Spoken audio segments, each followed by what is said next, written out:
নমস্কাৰ ছাৰবেদসকল আপোনালোকে অসম চৰকাৰৰ অধীনত যিকোনো বিভাগত কৰ্মৰত চৰকাৰী কৰ্মচাৰী নহওক কিয় আপোনালোকৰ এইবাৰ বেছিক পে অনুযায়ী আপোনালোকৰ দৰমহা আৰু পেনশন কিমান পৰিমাণে বৃদ্ধি পাব আনহাতে আপোনালোকে 2 মাহৰ এৰিয়াৰ কিমান হ'ব হে আমি আপোনালোকক ক'বলৈ ওলাইছো হয় ছাৰবেদসকল আপোনালোকে অসম চৰকাৰৰ অধীনত যিকোনো বিভাগত চৰকাৰী কৰ্মচাৰী বা পেনশনাৰ নহওক কিয় আপোনালোকৰ কাৰণে আপোনালোকৰ দিয়ে বৃদ্ধিৰ ফলত আপোনাৰ কিমান পৰিমাণৰ দৰমহা বৃদ্ধি পাব হে আমি আপোনালোকৰ কাৰণে এটা বেছিক পে আৰু মতে আমি হেয়া বনাইছো যত চৰকাৰী কৰ্মচাৰী আৰু পেনশনাৰসকলৰ দৰমহা বৃদ্ধি সম্বন্ধে আমি আলোচনা কৰিম হে ভিডিঅটো হেকলৈকে চাব কিন্তু এইখিনিতে এটা অনুৰোধ বহুত মানুহে আমাৰ ভিডিঅ চাই ইয়া চাওক কিন্তু অধিকাংশ মানুহে আমাৰ চেনেলটো এতিয়া সাবস্ক্ৰাইব কৰা নাই হে আমি আশা ৰাখিছো চৰকাৰী কৰ্মচাৰী আৰু পেনশনাৰসকলৰ সৈতে জড়িত প্ৰতিটো হেতু খবৰ তথ্য সহকাৰে পাবলৈ কৰ্মচাৰী আৰু পেনশনাৰসকলৰ পৰিচিত একমাত্ৰ ইউটিউব চেনেলটো সাবস্ক্ৰাইব কৰিবলৈ নাপাহৰিব কিয়নো আপোনালোকৰ এটা লাইক আৰু সাবস্ক্ৰাইবে আমাক পৰৱৰ্তী ভিডিঅ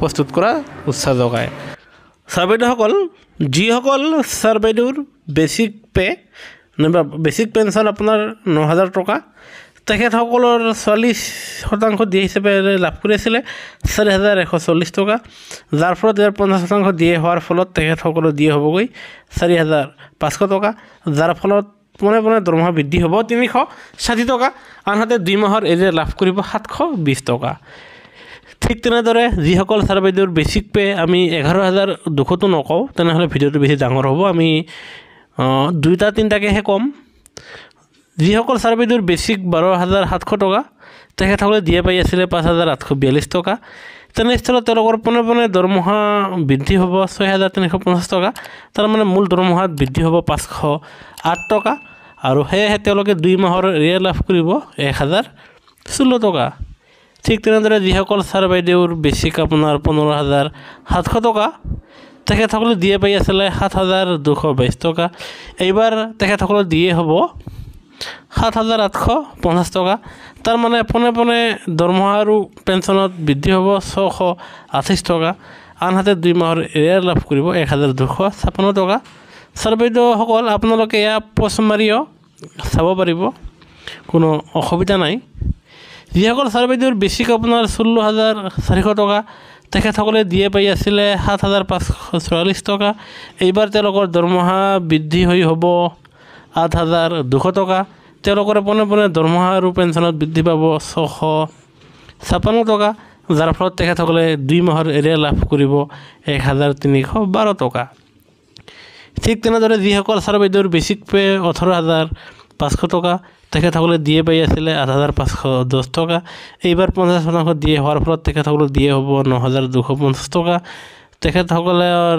দৰমহা বৃদ্ধি হ'ব 740 টকা আনহাতে এৰিয়া লাভ কৰিব 1480 টকা ঠিক তেনেদৰে যিসকল ছাৰবেদৰ বেছিক পে 20600 টকা তেখেতসকলে দিয়ে পাই আছিল 9476 টকা 50% দিয়ে হোৱাৰ ফলত দিয়ে হ'বগৈ 10300 টকা তেখেতসকলৰ পুনে দৰমহা বৃদ্ধি পাব 824 টকা আনহাতে 2 মাহৰ এৰিয়া লাভ কৰিব 1648 টকা আনহাতে যিসকল ছাৰবেদৰ বেছিক 21400 হে আপোনালোকে চাব আপোনালোকৰ 856 টকা বাঢ়িব আনহাতে 2 মাহৰ এৰিয়াৰ পাব 1712 টকা ঠিক তেনেদৰে আমি ক'বলৈ ওলাইছো যিসকল ছাৰবেদৰ বেছিক আপোনাৰ 22500 টকা তেখেতসকলে দিয়ে লাভ কৰি আছিল 10350 টকা এইবাৰ তেওঁলোকৰ দিয়ে হ'বগৈ 11250 টকা পুনে দৰমহাত বৃদ্ধি পাব 900 টকা আনহাতে তেখেতসকলে এৰিয়া লাভ কৰিব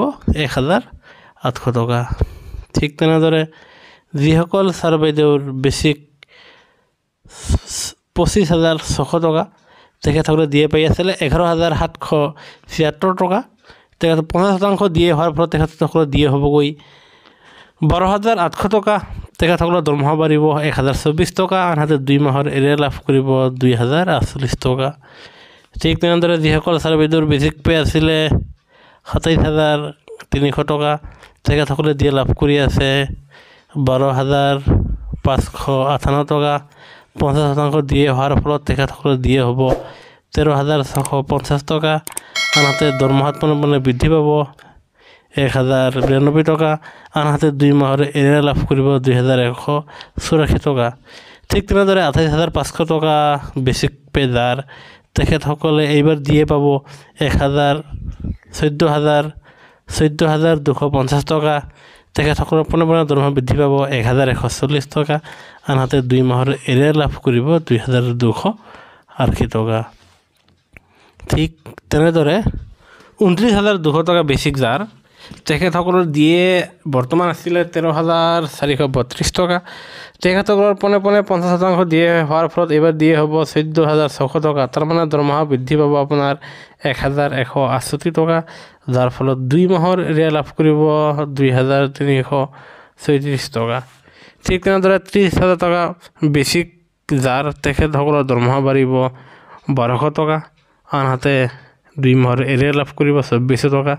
ঠিক তেনেদৰে 31,400 টকা বেছিক যাৰ তেখেতসকলে দিয়ে পাই আছিলে 14,444 টকা। এইবাৰ 50% দিয়ে হোৱাৰ ফলত তেখেতসকলৰ দিয়ে হ'বগৈ 15,700 টকা। আনহাতে তেখেতসকলৰ দৰমহা বাঢ়িব 1,256 টকা। আনহাতে 2 মাহৰ এৰিয়া লাভ কৰিব 2,512 টকা। ঠিক তেনেদৰে 32,000 টকা বেছিক যাৰ তেখেতসকলৰ এইবাৰ দিয়ে হ'বগৈ 16,000 টকা। আনহাতে তেখেতসকলৰ দৰমহা বাঢ়িব 1,280 টকা। আনহাতে তেখেতসকলে এৰিয়া লাভ কৰিব 2,560 টকা। যিসকল ছাৰ বাইদেউৰ বেছিক আপোনাৰ 35,000 টকা, তেনেস্থলত তেওঁলোকৰ এইবাৰ 4% বৃদ্ধি হ'ব দৰমহাত, সেয়া হ'ব 1,400 টকা। আনহাতে তেখেতসকলে 2 মাহৰ এৰিয়াৰ 2টা কিস্তিত লাভ কৰিব। এয়া আমি 3 মাহৰ এৰিয়াৰ ভুল কৰি ওলাইছিলোঁ, কিন্তু ৰাজ্য চৰকাৰৰ যি জাননী মতে কৰ্মচাৰীয়ে 2 মাহৰ এৰিয়াৰ আপোনালোকে 2টা কিস্তিত মে' আৰু জুন মাহত লাভ কৰিব। সেয়েহে 36,000 টকা বেছিক যাৰ তেখেতসকলৰ দৰমহা এবাৰ বাঢ়িব 1,440 টকা। আৰু এই 1,440 টকা মানে 2 মাহত আপোনালোকে 2টা কিস্তিত আপোনালোকে এৰিয়াৰ হিচাপে লাভ কৰিব। আৰু কাৰ কোনটো বেছিক আপোনালোকে এয়া ভিডিঅ'টো পজ মাৰি চাব পাৰিব যে আপোনালোকৰ বেছিক হিচাপে কিমান বাঢ়িব। ইয়াতে আমি 35,000 টকাৰ পৰা 37,500 টকাত ভিতৰত ধৰিছোঁ। আপোনাৰ মাজৰটো ইমান বৃদ্ধি পাব আৰু ইমান পৰিমাণৰ 2 গুণ আপোনালোকে এৰিয়াৰ হিচাপে লাভ কৰিব। পৰৱৰ্তী আমি আগবাঢ়িছোঁ। যিসকল ছাৰ বাইদেউৰ বেছিক 36,000 টকাৰ পৰা 39,500 টকাৰ ভিতৰত, তেনেহ'লে আপোনালোকৰ এয়া মাজৰ লাইন 4% বৃদ্ধি হ'ব আৰু ইমান পৰিমাণৰ ডাবল 2 গুণ মানে আপোনালোকৰ 2 মাহৰ এৰিয়াৰ 2টা কিস্তিত লাভ কৰিব। আপোনালোকে এয়া স্ক্ৰীনশ্বট ল'ব পাৰিব। আনহাতে আমি ক'বলৈ ওলাইছোঁ, এয়া চাব 46,500 টকাৰ পৰা 49,500 টকাৰ ভিতৰত যাৰ বেছিক আছে তেখেতসকলৰ এয়া চাব মাজৰ লাইনত ইমান পৰিমাণে তেখেতসকলৰ দৰমহা বৃদ্ধি পাব। আনহাতে সমপৰ্যায়ৰ 2 গুণ তেখেতসকলে 2 মাহত এৰিয়াৰ লাভ কৰিব। আপোনালোকে পজ মাৰিও চাব পাৰিব। ইয়াতে আমি দিছোঁ 50,000 টকাৰ পৰা 53,000 টকাৰ ভিতৰত যাৰ তেখেতসকলৰ কিমান 4% দিয়ে বৃদ্ধি হোৱাৰ ফলত কিমান বৃদ্ধি পাব সেয়া আমি দেখুৱাইছোঁ। আৰু সেয়েহে গুৰুত্বপূৰ্ণ ভিডিঅ'টো আমি আপোনালোকৰ কাৰণে প্ৰস্তুত কৰিছোঁ। আৰু যোৱা 2 দিনমান আগতে 2 তাৰিখে ৰাজ্য চৰকাৰৰ বিত্ত বিভাগৰ ফালৰ পৰা আপোনাৰ এক জাননী প্ৰকাশ পাইছে। আৰু সেই জাননীত কোৱা হৈছে যে চৰকাৰী কৰ্মচাৰী আৰু পেঞ্চনাৰসকলৰ আপোনাৰ চেলাৰীৰ বিলসমূহ আপোনাৰ 8 তাৰিখৰ ভিতৰত 5 তাৰিখৰ ভিতৰত সেয়া জমা ল'ব। আৰু আপোনালোকৰ দৰমহা আৰু এৰিয়াৰসমূহ 8 তাৰিখৰ পিছত, তাৰমানে অহা সোমবাৰৰ পৰাহে আপোনালোকৰ একাউণ্টত সোমাবলৈ ধৰিব। আৰু ট্ৰেজাৰী অফিচাৰৰ পাৰদৰ্শিতাৰ ওপৰত, বেংক কৰ্তৃপক্ষৰ পাৰদৰ্শিতাৰ ওপৰত আপোনালোকে কিছুমানে 8 তাৰিখৰ দিনাখনেই আপোনালোকে দৰমহা পেঞ্চন লাভ কৰিব আৰু কিছুমানে 9, 10 এনেকৈ আপোনালোকে পৰ্যায়ক্ৰমে আপোনালোকৰ দৰমহা আৰু পেঞ্চনবোৰ পাই থাকিব। যিয়ে নহওক 8 তাৰিখৰ পৰাহে সেয়া মোকলাই দিব, নিৰ্ভৰ কৰিব আপোনাৰ বেংক আৰু ট্ৰেজাৰীৰ কামৰ ভিত্তিত আপোনালোকে কোনদিন লাভ কৰে। সেয়েহে গুৰুত্বপূৰ্ণ ভিডিঅ'ত নিশ্চয় এটা লাইক দি আপোনালোকৰ আন বন্ধুবৰ্গলৈ শ্বেয়াৰ কৰিব। আনহাতে কৰ্মচাৰী আৰু পেঞ্চনাৰসকলৰ সৈতে জড়িত প্ৰতিটো শেহতীয়া খবৰ তথ্য পাবলৈ কৰ্মচাৰীৰ ওপৰত প্ৰতিষ্ঠিত একমাত্ৰ ইউটিউব চেনেলটো যদিহে ছাবস্ক্ৰাইব কৰা নাই তেনেহ'লে ছাবস্ক্ৰাইব কৰিবলৈ নাপাহৰিব। ভিডিঅ'টো চাবৰ বাবে ধন্যবাদ। জয় অসম।